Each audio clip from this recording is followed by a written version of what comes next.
We get a lot of cases where a family did not know of the deceased until we informed them. But this case in particular was a little heartbreaking. Sydney David Allen passed away in 2018 in a care home with no known relatives. Unfortunately, no one has any photos of Sydney to give us, so neither us nor his living family knew how he looked. Sydney was born in 1946 with Down syndrome. As you may be aware, back then, it was common for people with disabilities to be institutionalised. That led to part of Sydney's family not knowing he existed until his death.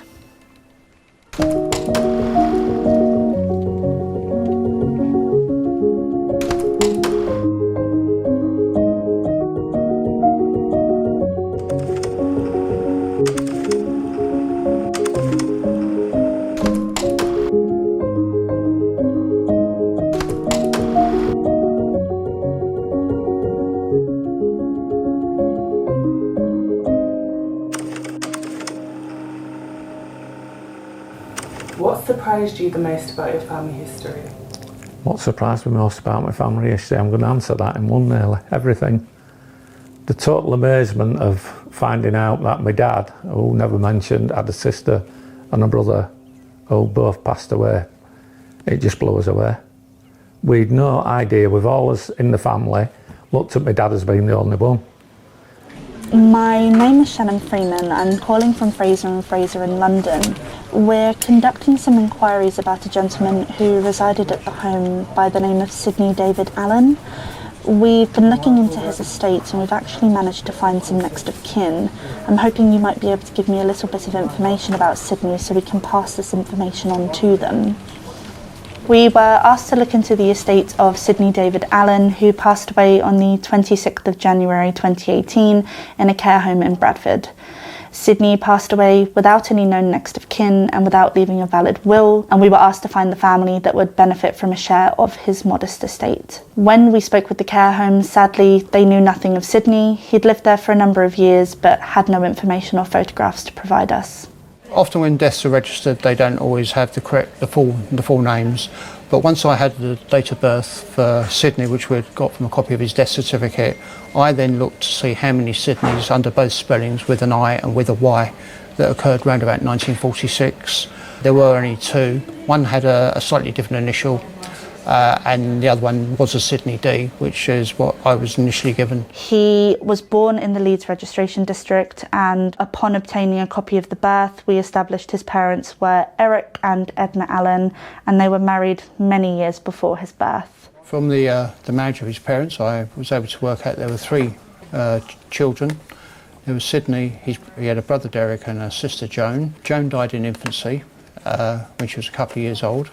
He had a brother Derek, and then I was able to identify that Derek hadn't died and he was still alive, living in Leeds, and I was able to identify an address for him. My sister was at my dad's that day and opens a letter from Fraser mentioning Shannon, who worked for Fraser, who'd been in contact regarding a Sydney Allen. My sister mentioned it to my dad and said, Dad, we got a letter here regarding a small estate being left by a Sydney Allen.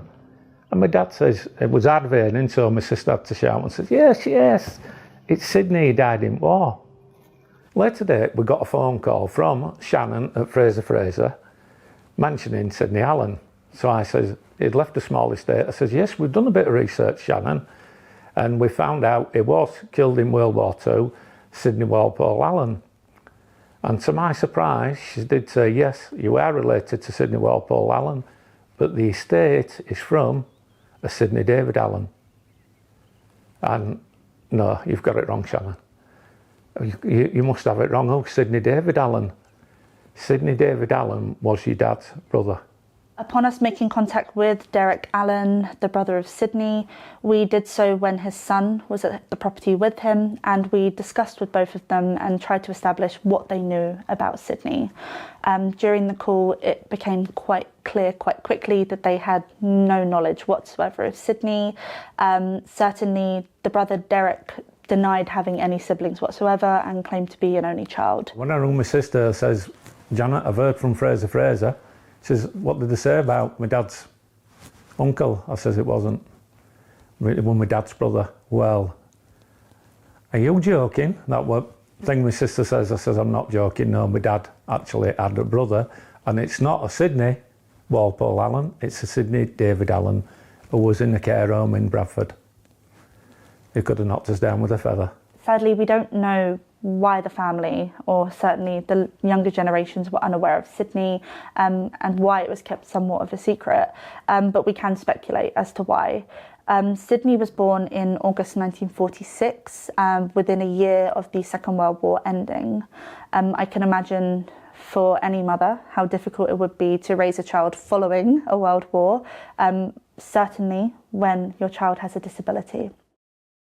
So Sydney's story is obviously very moving and terribly sad. When you put yourself in the shoes of Sydney's mother at the time, it must have been incredibly painful.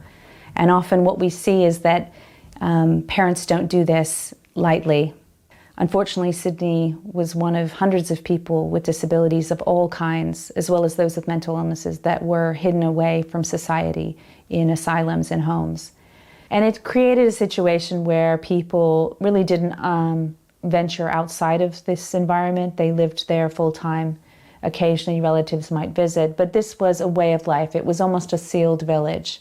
What probably went on back then is that medical professionals, believing they understand what's best for families and the person in front of them, they give advice. And at the time, the advice was that people like Sydney shouldn't be brought up in homes with loving families, that they are better to be put away, hidden away in asylums. So his story is terribly sad, but it's so important that you're telling it today so that we understand and learn from the mistakes of the past of how we treat people with special needs and Down syndrome. Sadly, earlier this year, we were informed that Sydney's brother Derek passed away. When the family were going through his personal effects and going through his belongings, they located a letter from their grandmother, so Sydney and Derek's mother Edna, written to Derek himself. In this letter, it is explained that she had been to visit David, and we suspect David is in fact Sydney, as on his death certificate he is known as Sydney David Allen. Dear Derek, thank you very much for the birthday money you sent me. Also, thank you for the nice birthday card. Emma and Walter are in Sheffield visiting friends and relatives and are enjoying it. They have also been into Derbyshire. That's where they posted my birthday present from. And card. She sent me 2 pairs of tights and I will buy something I want. Derek, with your money. About David, the thing to Derek that he gets a visitor once in a while. I don't know if he knows you, but he seems to talk with his eyes. They light up when I mention your name. I'm going to be going again before Christmas. I hope it won't be too foggy as it was last time, and the last time I met him I was very upset. Could have been because I've been ill. Give my love to the children. I'm glad to know you're working indoors. Love, take care of yourself. All my love, Mother. This clearly shows that both Edna and of course Derek were aware of Sydney. However, for some reason this information was never passed down to the generations below and was kept somewhat of a secret. That's what I say. I've always known my dad as being single. I'd never known any other because he'd never mentioned a sister or a brother. And we'd never no reason to ask him because, you know, it were never there. It were never there. I'd like to know a bit more about my family and say to Sydney, you know, it'd be nice to just see who he was, where he was stopping. We had no idea he was stopping. I think he was based in the home, or living in the home in Bradford. So Sydney, where your family? It's nice to meet you. It's what I say, it's really difficult to say because you're in the unknown. It is uncommon when dealing with near-kin cases for the family to not know who the deceased was, especially when they lived local and they weren't adopted out of the family. The most important aspect in this particular case was getting information about Sydney and about who he was and what his life was like. That was incredibly important for the family, rather than the inheritance aspect and the money that was coming their way. In the future, if I have a similar situation, I'll think back to Sydney and his family. Next on Lineage. It doesn't always happen that we have a chance to sit down and listen to a beneficiary's family history, particularly when they have so many memories. There's always a story behind why the family became slightly disjointed and why they lost contact with the deceased. The story I was told was that when he came home, he asked his mother for his money and his money had gone. He's talking about another generation, his parents' generation. And the time they were living in, the wartime was really, really difficult.